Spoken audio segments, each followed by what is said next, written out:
कांग्रेस नेता जय राय ने केंद्रीय मंत्री स्मृति ईरानी को लेकर एक आपत्तिजनक बयान दे दिया है।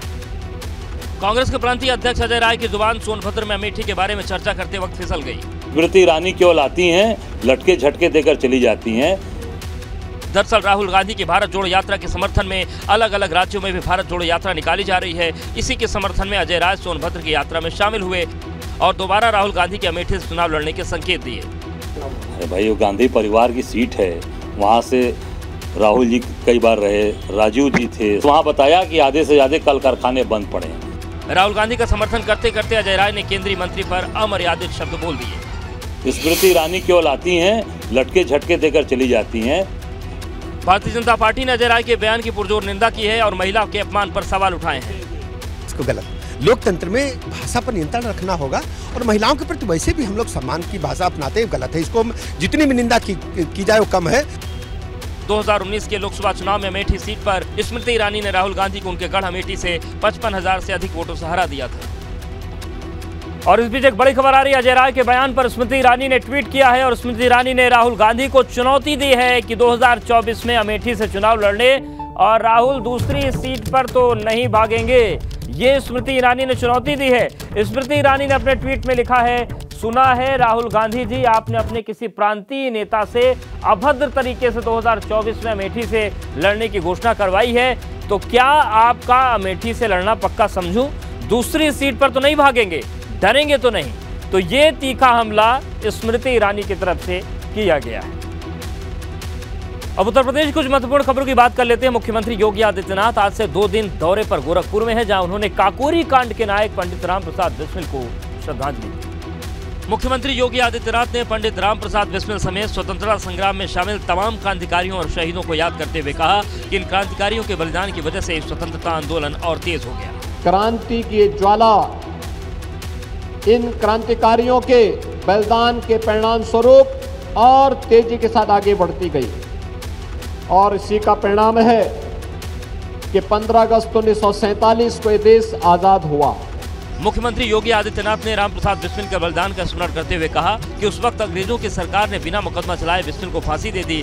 पंडित राम प्रसाद बिस्मिल के बलिदान दिवस के मौके पर देश के सबसे बड़े ड्रोन शो का आयोजन किया गया। क्रांतिकारियों ने 1857 के प्रथम स्वतंत्र समर में मजबूती के साथ आगे बढ़ करके क्रांति की स्लो को आगे बढ़ाने का काम किया था। इस मौके पर ड्रोन्स के जरिए काकोरी कांड में शामिल होकर अपने प्राणों को बलिदान देने वाले क्रांतिकारियों की तस्वीरें उकेरी गईं। इस ड्रोन शो में 750 ड्रोन का इस्तेमाल किया गया, जिनकी मदद से लेजर शो के जरिए दर्शकों के सामने काकोरी कांड की पूरी कहानी बयां की गई।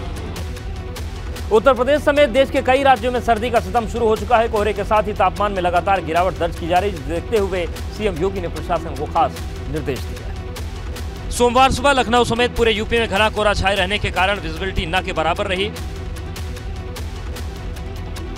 बढ़ती ठंड के बीच मुख्यमंत्री योगी आदित्यनाथ ने प्रदेश के सभी जिलाधिकारियों को रैन बसेरों को लेकर दिशा निर्देश जारी कर दिए हैं ताकि लोगों को ठंड के प्रकोप से बचाया जा सके। मुख्यमंत्री योगी के निर्देश के मुताबिक रैन बसेरों में साफ सफाई की व्यवस्था की जाए, रैन बसेरों को सैनिटाइज करें, जिलाधिकारी अलाव की व्यवस्था सुनिश्चित करें, जिलाधिकारी कंबलों की खरीद समय से करें, कंबल की गुणवत्ता से समझौता ना हो, कंबलों की कीमत में एकरूपता हो, कंबल खरीद में स्थानीय बुनकरों को वरीयता दें। यहाँ पे जो है 25 स्थायी हैं और 24 टेम्परेरी हैं। ये जो टेम्परेरी हैं इसकी संख्या दिन प्रतिदिन बढ़ती जा रही है। दरअसल पहाड़ों पर हो रही बर्फबारी के कारण मैदानी इलाकों में सर्दी बढ़ती जा रही है। मौसम विभाग का अनुमान है कि 25 दिसंबर के बाद तापमान 5 डिग्री से कम गिर सकता है, जिससे आने वाले दिनों में ठंड बढ़ने के आसार हैं और इसी के मद्देनजर सीएम ने प्रशासन को इंतजाम के कड़े निर्देश दिए हैं। महोबा में सरकारी स्कूल में अफरा तफरी मच गई जब मिड डे मील के तहत मिला खाना खाते स्कूल की 14 बच्चियां बीमार हो गई। घटना महोबा के पनवाड़ी कोतवाली क्षेत्र की है, जहां कन्या प्राथमिक विद्यालय में स्कूल में ही बना दोपहर का भोजन करते ही एक के बाद एक कई बच्चियों की तबीयत बिगड़ने लगी। लेकिन स्कूल के प्रिंसिपल ने बच्चियों के बेहोश होने की कुछ और वजह बताई है। कुछ समझ में नहीं आ रहा है कि कुछ बच्चे बता रहे हैं कि यहाँ पे पीछे हमें कुछ दिखाई देता है, सफेद सफेद सा हल्का सा सफेद दिखाई देता है और जो उसको देख लेता है वही घायल हो जाता है। और मात्र बच्चियां ही हुई हैं, बच्चों को कोई मिड डे मील खाने से बीमार होने वाली बच्चियों में पहली से 8वीं क्लास तक की छात्राएं थी, जिन्हें अचानक बेहोश होने की खबर सुनते ही छात्राओं के परिवार वाले स्कूल पहुंचे। बाद में मौके पर पहुंचे एसडीएम और सीओ ने बच्चियों को अस्पताल पहुंचाया। इन लोगों ने स्कूल को खाना नहीं खा पाया। अच्छा, हम नातन को लेकर के घर आए तब तक जे दूसरी नाचन हमारी गड़बड़ होके पहुंची घर। हालांकि इलाज के बाद सभी 14 बच्चियों की हालत स्थिर है और स्कूल में छुट्टी करके बाकी बच्चों को घर भेज दिया गया। लेकिन प्रशासन ने अब स्कूल के किचन को सील कर दिया है और बच्चियों के बेहोश होने की वजह के साथ मामले की गहनता से जांच शुरू कर दी है।